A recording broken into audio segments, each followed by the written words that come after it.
Chapter 59. The Terror That Is Middle School. Before I could plummet to my death, someone grabbed me and pulled me back. "Whoa there, cowboy," Sam said. She was dressed in a new pea coat, navy blue this time, with dark jeans and boots. Blue wasn't my favorite color, but it made her look dignified and serious, like an Air Force officer. Her headscarf was freckled with snow. Her axe wasn't at her side. I guessed it was tucked in the backpack, over her shoulder. She didn't look surprised to see me. Then again, her expression was preoccupied. Her gaze stuck somewhere in the distance.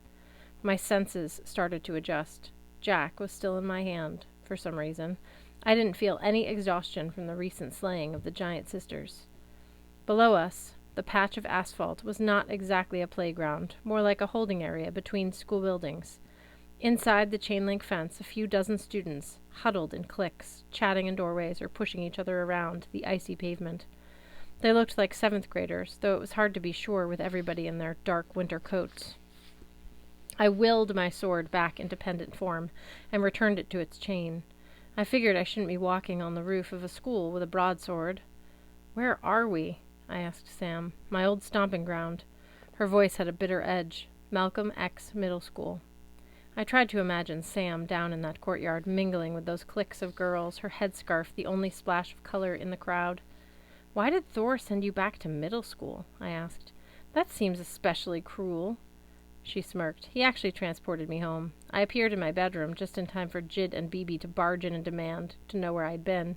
That conversation was worse than middle school." My heart sank. I'd been so focused on my own problems, I'd forgotten that Sam was trying to balance a normal life on top of everything else. "What did you tell them?" "That I'd been staying with friends. They'll assume I meant Marianne Shaw. Rather than 3 strange guys." She hugged her arms. "I told Bibi. I tried to text her, which is true. She'll assume it was her fault. Bibi is hopeless with phones.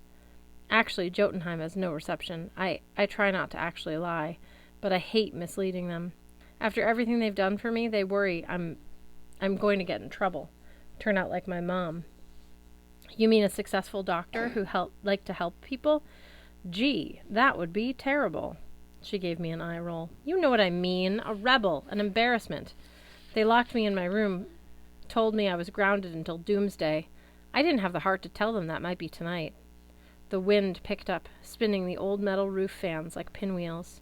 "How did you sneak out?" I asked. "I didn't. I just appeared here." She gazed down into the courtyard. Maybe I needed a reminder of how it all started. My brain felt a little rusty as the roof fans, but one thought gained traction and started to spin. "This is where you became a Valkyrie." Sam nodded. "A frost giant.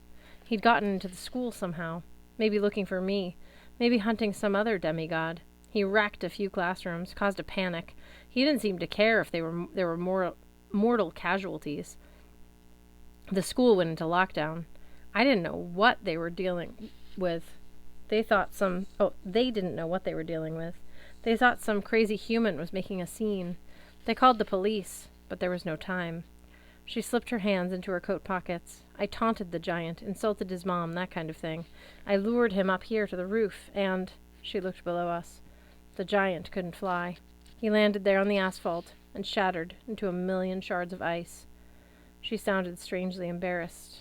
"You took on a giant single-handedly," I said. "You saved your school." "I suppose," she said. "The staff, the police, they never figured out what happened. They thought the guy must have fled the scene. In the confusion, nobody noticed what I'd done. Except Odin. After the giant died, the Allfather appeared in front of me, right where you're standing. He offered me a job, as a Valkyrie. I accepted. After my conversation with Hel, I didn't think it was possible for me to feel worse. The loss of my mother still stung as painfully as the night she'd died, but Sam's story made me feel bad in a different way. Sam had brought me to Valhalla.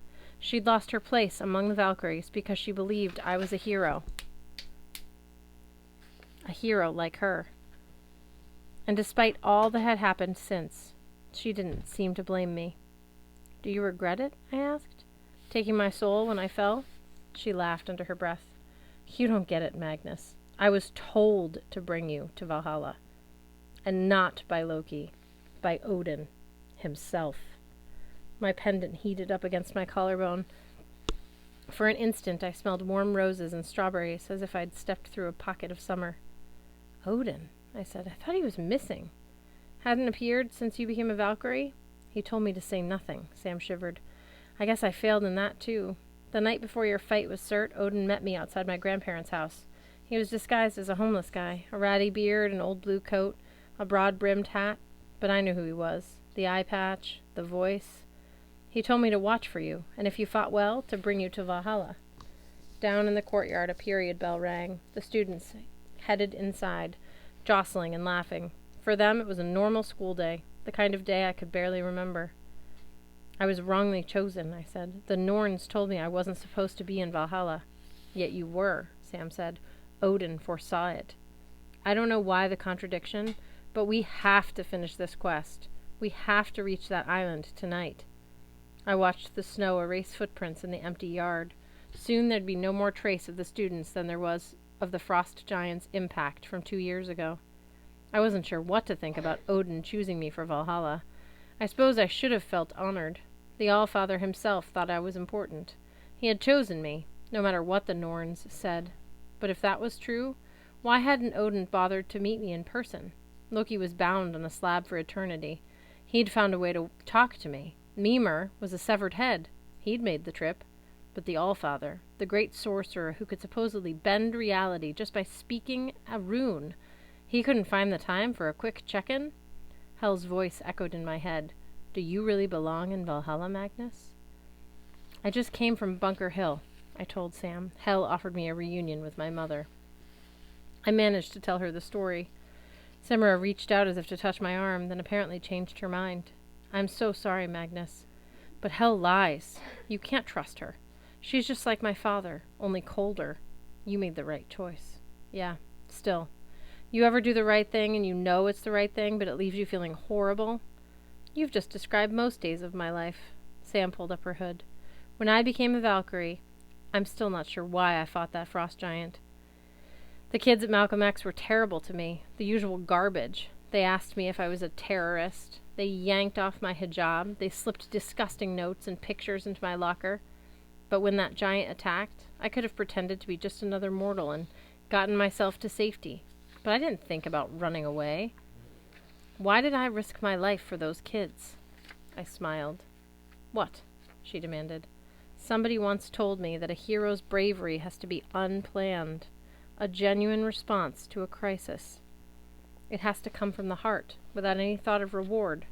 Sam huffed. That somebody sounds pretty smug.